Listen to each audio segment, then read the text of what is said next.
नमस्कार दोस्तों, स्वागत है आपका अनुपमा एस अकेडमी में। भारतीय इतिहास की सीरीज में आज हम उत्पल वंश का इतिहास देखेंगे। वह वंश जो काकोट वंश के बाद अपनी शासन व्यवस्था को संभालता है और हमने देखा था अवंती वर्मन को, जिन्होंने इस वंश की स्थापना की थी। तो इस वंश के विषय में वो सारे तथ्य हम देखेंगे जो परीक्षाओं में पूछे जाते हैं। इसके साथ जो मंदिर निर्माण है इस वंश से संबंधित और जो प्रमुख मंदिर हैं उन मंदिरों को भी हम देखेंगे, क्योंकि उन्हीं से प्रश्न ज्यादा पूछे जाते हैं इस टॉपिक से रिलेटेड। तो मैं अनुपम तिवारी स्वागत करता हूं आपका अपने इस YouTube चैनल पर। आइए जानते हैं उत्पल वंश के इतिहास के विषय में। जब हम बैकग्राउंड देखते हैं उत्पल वंश के उत्पत्ति के पीछे, तो हम देखते हैं कि जो यह वंश था, इसने 9वीं से 10वीं सदी के बीच जो कश्मीर का क्षेत्र था वहां पर शासन व्यवस्था को संभाला था। 855 ईस्वी में अवंती वर्मन ने इस वंश की स्थापना की थी और जो कारकोट वंश था उसके बाद यह वंश हमको भारतीय इतिहास में मिलता है। इस उत्पल वंश के दौरान हम देखते हैं कि जो अवंतीपुर है और जो तुआपुरई है, ये दो नगर हमको स्थापित हुए मिलते हैं। इसके साथ हम देखते हैं कि जो विष्णु मंदिर है और जो बौद्ध मठ है, वह बड़ी मात्रा में इस वंश द्वारा बनवाए जाते हैं, जिसमें अवंतेश्वर और अवंत स्वामी मंदिर बहुत फेमस है। जब हम घटनाक्रम देखें कि इस वंश की उत्पत्ति के पीछे किस तरह का घटनाक्रम हमको मिलता है, तो हमने देखा था कि जो कारकोट वंश था, उस कारकोट वंश के जो अग्निपीठ थे, जो कि त्रिभुवन पीठ के पुत्र थे, उसको त्रिजय पीठ की मृत्यु के बाद राजा बनाया जाता है उत्पल वंश द्वारा। लेकिन कुछ समय के बाद उत्पल वंश के विरुद्ध जो मम्मा थे, जो कि 5 भाइयों में से एक थे और कारकोट वंश से संबंधित थे, उन्होंने युद्ध प्रारंभ कर दिया और जो यह अनंगी पीठ है इसको शासन व्यवस्था से हटा दिया। लेकिन इसके 3 साल बाद हम देखते हैं कि जो उत्पल के पुत्र हैं, अर्थात सबसे पहले व्यक्ति जो उत्पल वंश से कनेक्टेड मिलते हैं, वंश स्थापित किया अवंती वर्मन ने, लेकिन उत्पल हमको सबसे पहले मिलते हैं। उत्पल के पुत्र मिलते हैं सुखवर्मन और सुखवर्मन के पुत्र मिलते हैं अवंती वर्मन। तो उत्पल के ही नाम पर यह उत्पल वंश हमको मिलता है। तो 3 साल के बाद हम देखते हैं जब अनंगी पीठ को राजा बनाया जाता है, तो सुखवर्मन ने विद्रोह कर दिया और जो अजीता पीठ था उसके पुत्र उत्पल पीठ को राजा बना दिया। तो कारकोट वंश में राजा बनाया जाएगा किसको, इसी बात को लेकर द्वंद्व था। उसमें हमको सुखवर्मन पार्टिसिपेट करते हुए मिलते हैं। बाद में हम देखते हैं कि सुखवर्मन की हत्या हो जाती है और वह हत्या इनके एक रिश्तेदार द्वारा की जाती है। इसके बाद शासन व्यवस्था को संभालता है अवंती वर्मन, अर्थात जो उत्पल वंश था उसमें एक अगला व्यक्ति हमको मिलता है अवंती वर्मन, जो कि सुखवर्मन का पुत्र है। इसने अपने मंत्री सुरा की सहायता से उत्पल पीठ को सिंहासन से हटा दिया और स्वयं सिंहासन पर कब्जा कर लिया और एक नए वंश की स्थापना की, जिसका नाम हमको मिलता है उत्पल वंश। तो जो कारकोट वंश था, उस वंश में बहुत सारी दुविधाएं चल रही थी। उत्तराधिकारी को लेकर संकट था। जो 5 भाई थे, वह पांचों भाई शासन व्यवस्था पर नियंत्रण कर रहे थे और मम्मा उसमें सबसे प्रमुख था, जो कि उत्पल वंश के विरुद्ध युद्ध करता है। जो आपका सुखवर्मन था, इसने विद्रोह किया था मम्मा के विरुद्ध और वह स्वयं राजा बनाना चाह रहा था उत्पल पीठ को। तो राजा किसको बनाया जाएगा कारकोट वंश में, उसी को लेकर यह द्वंद्व प्रारंभ हुआ था। सुखवर्मन उसमें पार्टिसिपेट कर रहे थे सबसे पहले और अंत में अवंती वर्मन ने ही सिंहासन पर अधिकार कर लिया और एक नए वंश की स्थापना कर दी, जिसका नाम है उत्पल वंश। जब हम उत्पल वंश के प्रमुख राजाओं को देखते हैं, तो इसमें सबसे पहले हमको अवंती वर्मन ही मिलता है, क्योंकि इसी ने इस वंश की स्थापना की थी। उसके बाद शंकरावर्मन, गोपाल वर्मन, संकटा, पार्थ, निर्जीवन वर्मन, चक्रवर्मन, दुर्वावर्मन, पार्थ दूसरा, इसका दूसरा शासनकाल आया था। फिर चक्रवर्मन, इसने भी अपना दूसरा शासनकाल पूर्ण किया। फिर शंकुवर्मन, चक्रवर्मन, इसका तीसरा शासनकाल हमको मिलता है। फिर उन्मति वर्मन और सुखवर्मन द्वितीय, उसके बाद यशकरादेव, वर्णता, संग्राम देव, परवगुप्त, हेमगुप्त, अभिमन्यु द्वितीय, नंदीगुप्त, त्रिभुवनगुप्त, भीमगुप्त और अंत में हम देखें दिद्दा को।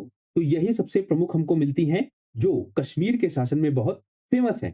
आज भी आपने कश्मीर के क्षेत्र में सुना होगा कि जो बड़ी बहन है उसको दिद्दा के नाम से ही पुकारा जाता है। तो दरअसल यह वही दिद्दा हैं जिन्होंने कश्मीर वंश में शासन व्यवस्था को संभाला था और यह उत्पल वंश से कनेक्टेड है। तो 2 नाम आपको सबसे ज्यादा ध्यान रखने हैं, एक अवंती वर्मन और दूसरा दिद्दा का नाम। जो उत्पल वंश है, इसके विषय में अगर हम स्रोतों को देखते हैं जहां से इस वंश के विषय में हमको जानकारी मिलती है, तो साहित्यिक स्रोतों में देखें तो राजतरंगड़ी का जो 5वां खंड है, इस खंड में हमको इस वंश के विषय में जानकारी मिलती है। इसके साथ जो उत्पल वंश के सिक्के हैं, वह भी हमको इस वंश के विषय में बताते हैं। अब हम प्रमुख राजाओं को देख लेते हैं। 2-3 राजा आपको बहुत ज्यादा ध्यान रखने हैं, जिनसे संबंधित प्रश्न ज्यादा पूछे जाते हैं। एक तो अवंती वर्मन को सबसे ज्यादा आपको ध्यान रखना है, दूसरा दिद्दा का नाम आपको याद रखना है। तो अवंती वर्मन के विषय में अगर हम देखें तो 855 से 883 ईस्वी तक लगभग 27 सालों तक इन्होंने कश्मीर के क्षेत्र में शासन किया। राजतरंगिणी बताती है कि अवंती वर्मन के समय कोई बड़ी सैन्य घटना हमको नहीं दिखती है, अर्थात जो आस पड़ोस के क्षेत्र हैं उन पर अधिकार के लिए या अवंती वर्मन के राज्य पर अधिकार के लिए कोई द्वंद्व हमको नहीं मिलता है। दरअसल जो कारकोट वंश था उसी वंश के स्थान पर यह उत्पल वंश स्थापित होता है और उसी के क्षेत्रों पर शासन व्यवस्था को संभालता है। बाद में राजा बनते हैं शंकर वर्मन। इनका शासनकाल 885 से 902 ईस्वी तक हमको मिलता है।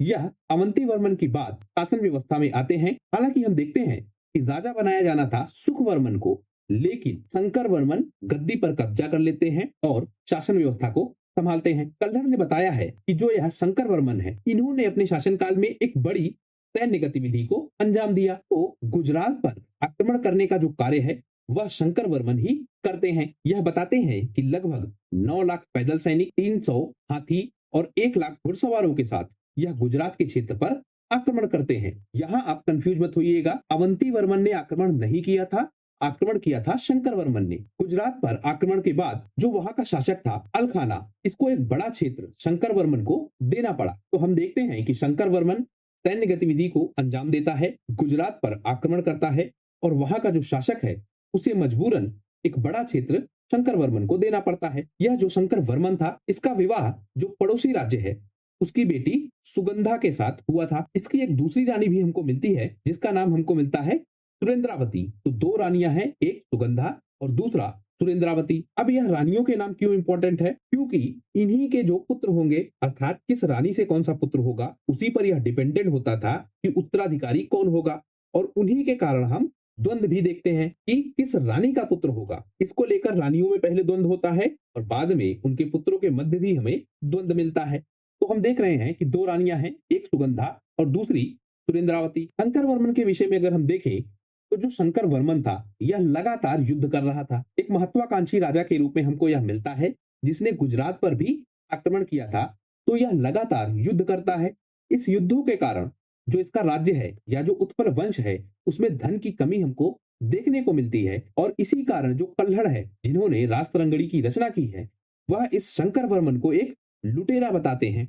वो कहते हैं कि शंकर वर्मन अपने आसपास के क्षेत्रों पर लगातार युद्ध करता है और उनके धन को लूटने का प्रयास करता है, लेकिन युद्धों के कारण इसका अपना भी बहुत सारा धन समाप्त होता है, जिसके कारण यह बाद में जो मंदिर हैं, जो धार्मिक संस्थान हैं, उन सारे स्थानों के धन को जब्त कर लेता है और अपने कोष में उनको जमा कर लेता है। यह क्या करता है कि जो अग्रहार गांव थे उन गांवों को भी अपने अधीन ले आता है और उन पर भी नियंत्रण स्थापित करता है। और जो मुआवजा देता है इन अग्रहार गांवों को, वह बहुत कम देता है। अग्रहार गांव कौन से? जिन गांवों को राजा द्वारा ब्राह्मणों को दान में दिया गया था उनको कहते हैं अग्रहार गांव।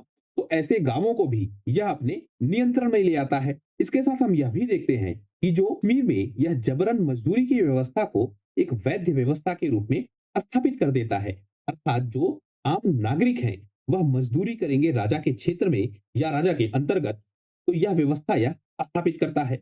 इसके साथ जो छात्र थे, कश्मीर का क्षेत्र बहुत फेमस था अपनी छात्रवृत्ति के लिए, अर्थात छात्रों को अनुदान दिया जाता था जिससे अपनी वह शिक्षा को लगातार बनाए रखें। तो छात्रों को जो छात्रवृत्ति मिल रही थी उसको भी इसने रोक दिया था। और अंत में हम देखते हैं कि एक युद्ध से लौटते समय एक अनजान तीर के कारण इस शंकर वर्मन की मृत्यु हो जाती है। तो इसीलिए कल्हड़ इसे लुटेरा बताता है, क्योंकि यह न्यूनतम मुआवजा देकर अग्रहारों की जमीन हड़प लेता है, जो मंदिर हैं, जो धार्मिक संस्थान हैं, उनके धन को जब्त कर लेता है, जबरन मजदूरी की व्यवस्था को लागू करता है, छात्रों को मिलने वाली छात्रवृत्ति को बंद कर देता है। तो यह सब कारण बनते हैं इसको लुटेरा बताने का, जो कि कल्हड़ अपने राजतरंगिणी में बताते हैं। इसके बाद हम देखते हैं कि उत्पल वंश में एक संकट काल आता है। जो 2 रानियों की हमने चर्चा की थी, उन्हीं के पुत्रों के मध्य यह संकट उत्पन्न होता है कि अगला उत्तराधिकारी कौन होगा। बाद में हम देखते हैं कि गोपाल वर्मन राजा बनता है शंकर वर्मन के बाद, लेकिन जो इनकी पत्नी थी सुगंधा, जो शंकर वर्मन की पत्नी थी सुगंधा, उनका एक प्रेमी हमको मिलता है प्रभाकर देव। इस प्रभाकर देव ने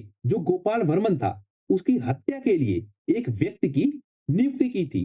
तो सुगंधा चाहती थी कि उनके पसंद का व्यक्ति राजा बने, इसीलिए वह एक व्यक्ति की सहायता लेती है जिसका नाम है प्रभाकर देव। तो प्रभाकर देव सहायता करता है गोपाल वर्मन की हत्या के लिए, लेकिन हत्या के साथ ही यह भेद भी खुल जाता है कि प्रभाकर देव ने ही राजा की हत्या करवाई है। इस कारण भय से जो प्रभाकर देव है उसने स्वयं भी आत्महत्या कर ली, क्योंकि उसको पता था कि एक राजा की हत्या का जो दंड उसे मिलेगा वह शायद ज्यादा कठोर हो, इसलिए वह स्वयं ही आत्महत्या कर लेता है। इसके बाद जो रानी सुगंधा है, जो राज्य का मंत्री था गोपाल वर्मन जिसको राजा बनाया गया था, उसकी संतान निर्जित वर्मन, पार्थ चक्रवर्मन, इन सबके मध्य एक लंबे समय तक द्वंद्व चलता रहता है कि कौन राजा बनेगा, कौन शासन व्यवस्था को संभालेगा। अंत में हम देखते हैं कि 950 ईस्वी में जो क्षेमेंद्र गुप्त है वह गद्दी पर बैठता है। एक लंबे समय तक रानी सुगंधा, राज्य के मंत्री, जो उत्तराधिकारी संतान है, वह सारे आपस में झगड़ते रहते हैं कि असली में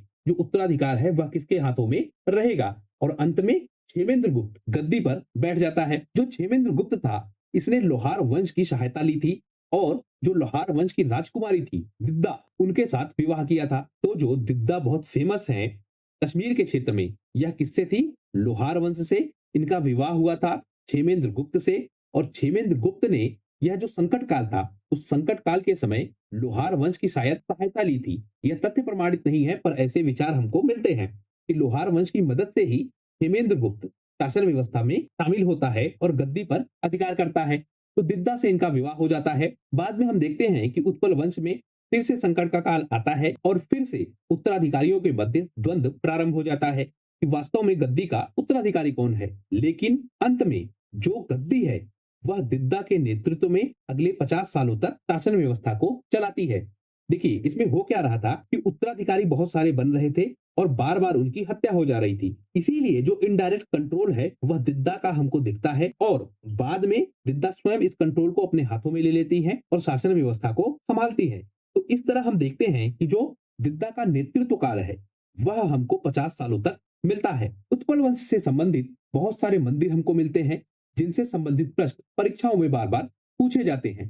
तो हम देखते हैं कि जो यह वंश था इसने बहुत सारे मंदिरों का निर्माण करवाया था। इसमें जो अवंती वर्मन था, इसने अपने मंत्री के साथ, और मंत्री का नाम क्या था? सुरा, जिसने अवंती वर्मन की शासन व्यवस्था में और उसको स्थापित करने में बहुत सहायता की थी।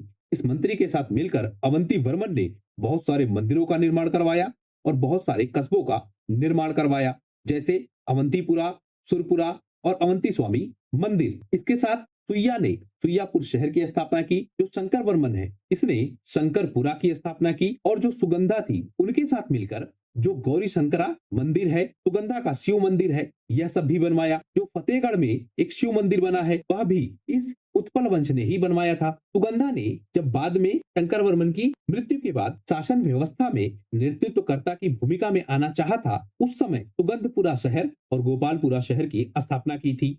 इसके साथ विष्णु मंदिर, गोपाल केशव मंदिर, इन मंदिरों का भी निर्माण करवाया था। जो नंदा था उसने नंद केशव मंदिर और नंद मठ भी बनवाया था। इसके बाद जो मेरुवर्धन है, इन्होंने मेरुवर्धन स्वामी मंदिर का निर्माण करवाया था, जो कि एक विष्णु मंदिर था।